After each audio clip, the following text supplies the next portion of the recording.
সীমিত পরিসরে আজ থেকে শুরু হয়েছে রেল চলাচল। ১৩ দিন বন্ধ থাকার পর স্বল্প দূরত্বে কমিউটার ট্রেনগুলো সকাল থেকে চলাচল শুরু করেছে। পূর্বের সময়সূচির পরিবর্তে সকালে ৩ ঘন্টা ব্যবধানে ট্রেনগুলো বিভিন্ন গন্তব্যের উদ্দেশ্যে ছেড়ে যাচ্ছে। আন্তনগর বা দূরপাল্লার এবং আন্তর্জাতিক রুটে ট্রেন চলাচল কবে থেকে শুরু হবে সে সিদ্ধান্ত এখনো হয়নি।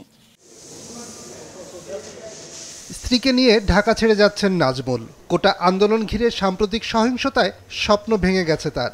সংসারের সামান্য জিনিসপত্র নিয়ে জামালপুরের নিজ গ্রামে ফিরে যাচ্ছেন তারা। ট্রেন চলাচলের খবর শুনে কমলাপুর রেলওয়ে স্টেশনে এসে ট্রেনের জন্য অপেক্ষা। মারামারি শুরু হয়ে গেছে। পাশে আমি মাসের ভিতরে বাসা ছেড়ে দিছি, ছেড়ে দিয়ে দিই এই তামদে আরো কেলামেলা শুরু হয়ে গেছে। দেখতেছি একটা ট্রেনও নাই, যে কোনো একটা ট্রেন পাইলে ভালো হইতো, উপকার হইতো।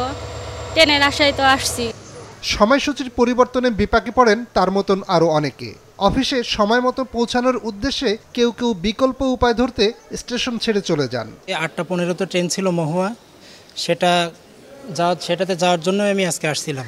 এখন এসে দেখতেছি মহুয়াও নাই, তারপরে ৮টা ৪৫ যে কর্ণফুলি সেটাও নাই। কাউকে যেটা প্রশ্ন করবো যে ট্রেন কি আজকে যাবে বা কখন যাবে, এ ধরনের কাউরে খুঁজতেছি না, পাচ্ছি নাকি। কোটা সংস্কার আন্দোলন সহিংসতায় রূপ নিলে রেলের ওপরেও হামলা হয়। যাত্রীদের নিরাপত্তায় গত 18 জুলাই বন্ধ করে দেওয়া হয় ট্রেন চলাচল। দীর্ঘ বিরতির পর আজ শুরু হয়েছে আবার ট্রেন চলাচল। আমি প্রতি সপ্তাহে বাড়ি যাইতে পারি নাই, তো কালকে শুনলাম চালু হবে, তাই আজকে আসছি যাওয়ার জন্য। বন্ধ ছিল তখন আমাদের কাছে খারাপ লাগছে, যাইতে পারি না, কাজে কর্মে যাইতে পারি নাই।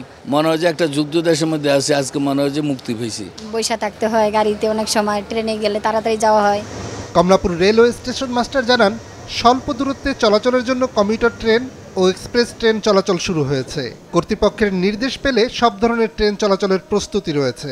রেলওয়ের যে 4টা ডিভিশন, মোটামুটি প্রায় 4টা ডিভিশন থেকে বিভিন্ন এন্ডে ট্রেন চলাচল করছে। আন্তনগর ট্রেন চলাচলের বিষয়ে এখনো আমরা কোনো সিদ্ধান্ত পাইনি, তবে কর্তৃপক্ষ আমরা রেডি আছে, আমাদের আয়োজন সম্পন্ন আছে। ঢাকা থেকে ছেড়ে যাওয়া ট্রেনগুলো সময় মতন জয়দেবপুর জংশনে পৌঁছেছে। যাত্রীদের ওঠানামা শেষে দেওয়ানগঞ্জের উদ্দেশ্যে এক্সপ্রেস ট্রেনটি ছেড়ে যায়।